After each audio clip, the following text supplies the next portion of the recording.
What grade would you give the Cowboys free agency thus far? I want to read you. I want to read you my two favorite answers because they are very similar to that.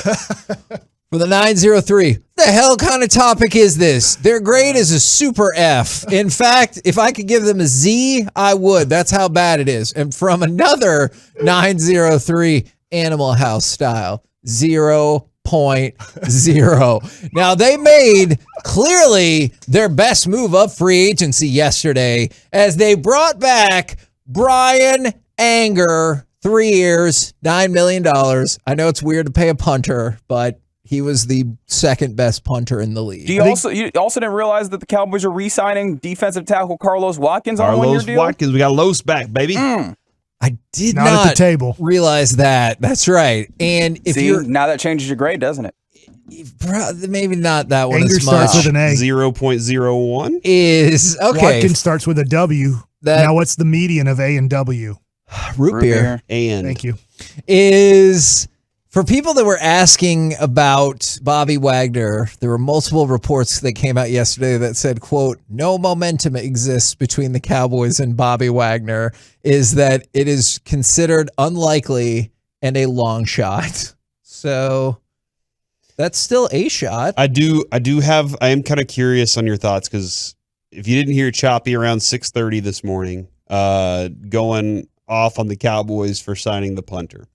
He's like, look, man, it's a 5-yard difference between him and average. Actually, it's 2 yards difference between him and average. Why are you paying that guy? Why are you paying this guy who is not that much of a difference maker when it comes to come on, Kevin. Other than, and hold on, he did throw this out. Mm-hmm. It tells me that you don't trust your quarterback or your offense to do their job. Okay, well, first of all, I guess that last part is probably an astute point. I can't speak directly to that. Second of all, I'm going to dispute some of his statistics. That's probably gross punting and not net punting because his net punting was off the chart and the greatest you've ever seen from this franchise. Secondly, that also ignores number of times inside the 20, inside the 10. That ignores situational punting. So that is a very oversimplified number from Choppy right there. But to his other point, he might be onto something. Mm-hmm. Well, guess what? You can't fix that other thing. Yeah. If you tell me you could make a difference with $3 million, let's do it. And that's where, Kevin, like I took those and broke them off into their own little vacuums. The whole point was this team is miserable at managing their value. Yes. And that's why they have to do stuff like what you're discussing is we got to pay $9 million to a punter. Not to save face because we let him go earlier, but we got to do this because we screw up in all these other areas. We have to have a good punter in order to have an effective team because our offense may not be able to do those things. Now, that being said, if you're in a game, in a playoff game, and it's tight, he's going to come in handy for you. Yes. He should come in handy for you. If your offense and defense are good enough, he's going to have a punt that puts them in a place in a good position. So it is quality there. The grade I would give them right now is a D, and that's what I probably give them in most seasons in free agency. Okay. Because free agency is not where they do their work. That fits really well because I saw something that went along with this. This was the post-free agency. I realize free agency is not over, but this point in free agency, power rankings. And oh, bless you. I turned the mic off for that, y'all. Every day you sneeze right when you want to make a point. The Cowboys dropped.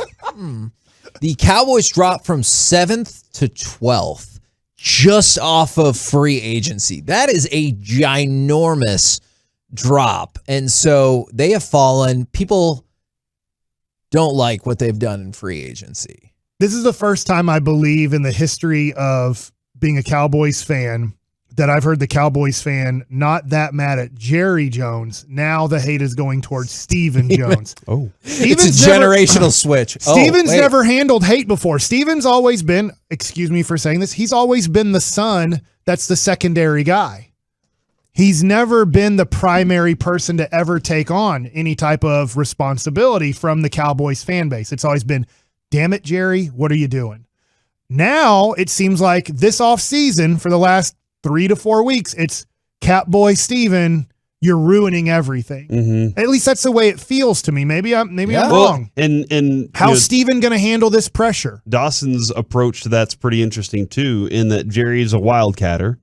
Jerry's willing to gamble everything, which goes back to Johnny Manziel. Yeah. The argument, which we praise Steven for the Johnny Manziel moment.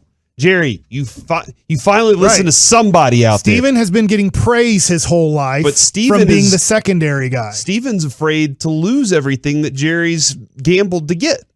And so it's that balance of, as Cowboys fans, we're stuck in between. Hold on, which one of you guys can we get somewhere in the middle where you take some reasonable gambles, but you also don't gamble it away too much to where we're effed like this every year? You're right, Mike. That's my favorite song. Is that song? Why don't you just meet me in the middle? You know who that is? It's Baron Morris and Zane. My mind Zed. just a little. Baron Morris is from the area, dude. She's from DFW. She went to UNT. That's all we want from Jerry and Steven. Mm-hmm. We're losing our minds. Just a little, though. Just a little. Here's the other thing. Signing Bobby Wagner shouldn't save the Cowboys free agency.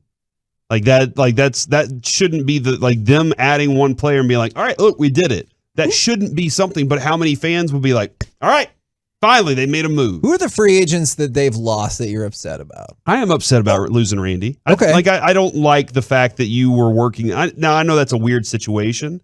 You're dealing with a person that has a lot of things going on, and they're very emotional, and that could have happened in a negotiation. But I am upset that they didn't keep him. Is Cedric on that list? Cedric, I'm upset, but I kind of knew that his value would be more than they were willing to pay there. But I also think that, I don't like losing Amari either. And then Elio. And that was your decision to trade him. So yeah. So that's kind of where I stand on that, especially as we're kind of looking at. I know you guys said Amari and Tyreek are very, very different receivers. I get it. But doesn't Amari for a fifth seem like a steal? Doesn't that seem like a nice deal looking at what the rest of the wide receiver market has got? That was a very good deal for Cleveland. Yeah.